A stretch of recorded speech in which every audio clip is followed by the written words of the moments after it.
পহেলা বৈশাখের দিন সন্ধ্যাবেলায় চুপচাপ পুড়িয়ে দিন এই একটি জিনিস, বাড়ির বাস্তু দোষ দূর হবে, প্রচুর অর্থ আসবে। নমস্কার বন্ধুরা, আজ চলে এসেছি আরও একটি নতুন ভিডিও নিয়ে। আশা করছি ভগবানের আশীর্বাদে সকলে ভালো আছেন, সুস্থ আছেন। আগামীকাল অর্থাৎ 15ই এপ্রিল মঙ্গলবার দিন কিন্তু পহেলা বৈশাখ, আর বছরের প্রথম দিনে সন্ধ্যাবেলাতে যদি এই একটি জিনিস পুড়িয়ে দিতে পারেন তাহলে কিন্তু বাড়ির বাস্তু দোষ দূর হবে, প্রচুর অর্থের প্রাপ্তিও ঘটবে।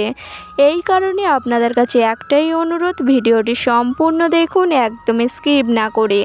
আর আমার চ্যানেলে নতুন হলে অবশ্যই চ্যানেলটিকে সাবস্ক্রাইব করে পাশে থাকবেন পরের ভিডিও পাওয়ার জন্য।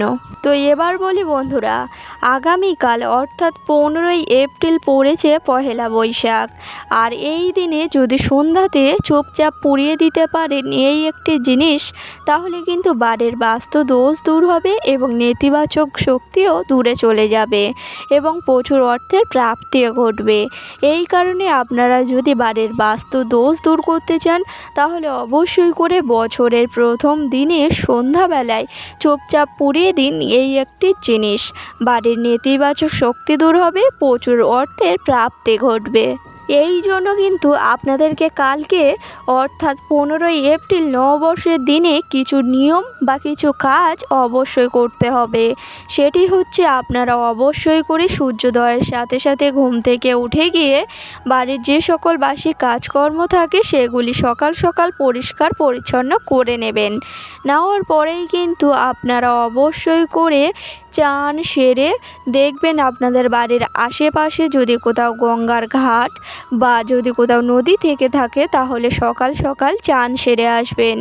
আসার পরেই কিন্তু শুদ্ধ বস্ত্র পরে সকালের নিত্য পূজা সম্পূর্ণ করে নিতে হবে।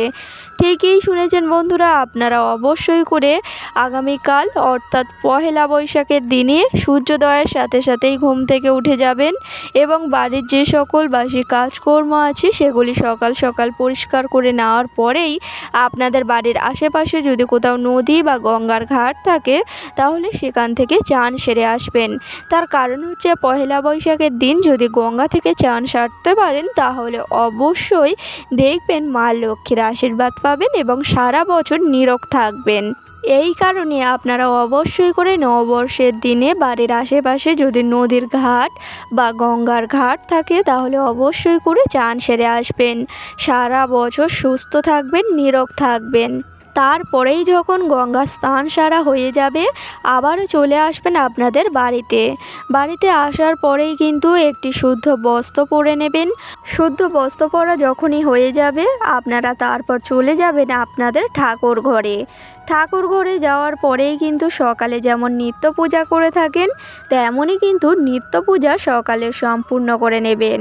হ্যাঁ বন্ধুরা, ঠিকই শুনেছেন, আপনারা অবশ্যই করে নববর্ষের দিনে সূর্যোদয়ের সাথে সাথেই ঘুম থেকে উঠবেন এবং বাড়ির যে সকল বাসি কাজকর্ম থাকে সেগুলি সকাল সকাল পরিষ্কার পরিচ্ছন্ন করার পরেই চান সেরে আপনারা শুদ্ধ বস্ত্র পরে সকালের নিত্য পূজা সকাল সকাল সম্পূর্ণ করে নেবেন। তারপরেই বলি বন্ধুরা, আপনারা যখন ঠাকুর ঘরে যাবেন ঠাকুর ঘরটিকে ভালোভাবে পরিষ্কার করে নেবেন। পরিষ্কার পরিচ্ছন্ন যখনই করে নেবেন অবশ্যই করে ঠাকুর ঘর ভালোভাবে ফুল দিয়ে সাজাবেন। ঠিকই শুনেছেন, ভালোভাবে প্রতিটা জায়গায় ফুল দিয়ে সাজিয়ে তুলবেন এবং সকল দেবদেবীর চরণেও ফুল নিবেদন করবেন। তারপরেই কিন্তু ভোগ নিবেদন করবেন। তারপর সকালের নিত্য পূজা শাঁখ কাঁসা বাজিয়ে সম্পূর্ণ করে নেবেন। তুলসী তলাতেও শাঁখ কাঁসা বাজিয়ে পুজো অর্চনা করে নেবেন এবং সকালের নিত্য পূজা সম্পূর্ণ করে নেবেন সকাল সকাল। যখনই সকালের নিত্য পূজা সম্পূর্ণ হয়ে যাবে তারপরেই কিন্তু সন্ধ্যাতে যখন সন্ধ্যা আরতি দিতে যাবেন তখনই কিন্তু আপনাদের সন্ধ্যাতে পুড়িয়ে দিতে হবে এই একটি জিনিস, তাহলে কিন্তু বাড়ির বাস্তু দোষ দূর হয়ে যাবে এবং প্রচুর অর্থের প্রাপ্তিও ঘটবে। তো যখন আপনারা যাবেন ঠাকুর ঘরে সন্ধ্যার আরতি করার জন্য, আপনারা অবশ্যই করে কিন্তু সন্ধ্যাবেলায় সন্ধ্যা আরতি করে নেবেন। শাঁখ কাঁসা বাজিয়ে প্রদীপ জ্বালাবেন, ধূপকাঠি জ্বালাবেন। সন্ধ্যাতে অবশ্যই করে তুলসী তলাতে প্রদীপ জ্বালাবেন, ধূপকাঠি দেবেন এবং যখন শাঁখ কাঁসা বাজিয়ে সন্ধ্যা আরতি সম্পূর্ণ হয়ে যাবে, তারপরেই কিন্তু আপনারা অবশ্যই করে ঠাকুর ঘরে বসেই এই কাজটি আপনাদেরকে করতে হবে। আর সেটি হচ্ছে বন্ধুরা, আপনারা অবশ্যই করে যখন সন্ধ্যার আরতি সম্পূর্ণ হয়ে যাবে, তারপর নিয়ে নেবেন একটি ধুনুচি। ঠিকই শুনেছেন, প্রথমেই নিয়ে নেবেন একটি ধুনুচি, তার উপরে দিয়ে দেবেন নারকেলের ছোবড়া, টুকরো টুকরো করে রাখা শুকনো নারকেলের ছোবড়া দিয়ে দেবেন। দেওয়ার পরেই কিন্তু সেই ধুনুচিটা ভালোভাবে আগুন করে নেবেন। আগুন করা যখনই হয়ে যাবে, আপনারা অবশ্যই করে ধুনুচির মধ্য দিয়ে দেবেন একটি তেজপাতা। ঠিকই শুনেছেন বন্ধুরা, অবশ্যই করে কিন্তু সেই ধুনুচির মধ্য দিয়ে দেবেন একটি তেজপাতা এবং তার সাথে দিয়ে দেবেন 3টি লবঙ্গ। অবশ্যই করে যেন লবঙ্গর 3টি ফুলও থাকে, ফুল সমেত লবঙ্গ 3টি দিয়ে দিতে হবে সেই ধুনুচির মধ্যে এবং তার সাথে যেটি দিতে হবে সেটি কিন্তু কর্পূর। তো বন্ধুরা, আশা করছি বুঝতেই পেরেছেন। প্রথমেই একটি ধুনুচি নেবেন, ধুনুচিটা নেওয়ার পরে নারকেলের ছোবড়া দিয়ে ভালোভাবে আগুন করে নেবেন। আগুন করার পরেই আপনারা সর্বপ্রথম দিয়ে দেবেন তেজপাতা এবং দ্বিতীয় যে জিনিসটি দেবেন সেটি হচ্ছে ফুল সমেত 3টি লবঙ্গ এবং তারপরেই যেটি দেবে সেটি কিন্তু কর্পূর। ঠিকই শুনেছেন বন্ধুরা, অবশ্যই করে ধুনুচির মধ্যে এই 3টি সামগ্রী দিয়ে ভালোভাবে ধুনুচিটা আগুন করে নেবেন। তারপরেই কিন্তু ধুনুচির আগুনটা লিভিয়ে ভালোভাবে ধোঁয়া করে নেবেন।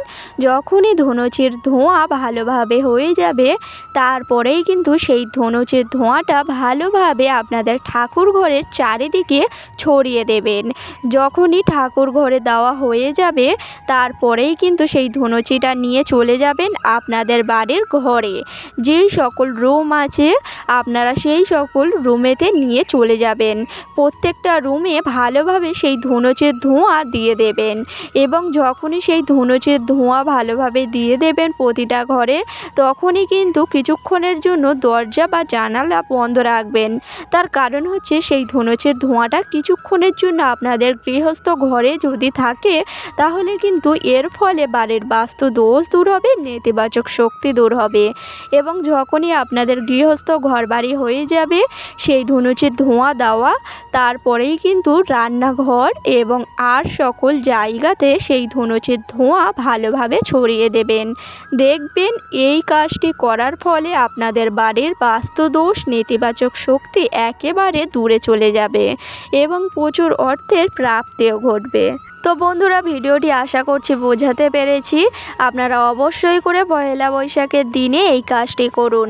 বাড়ির বাস্তু দোষ, নেতিবাচক শক্তি সকল কিছু দূরে যাবে এবং প্রচুর অর্থের প্রাপ্তি ঘটবে।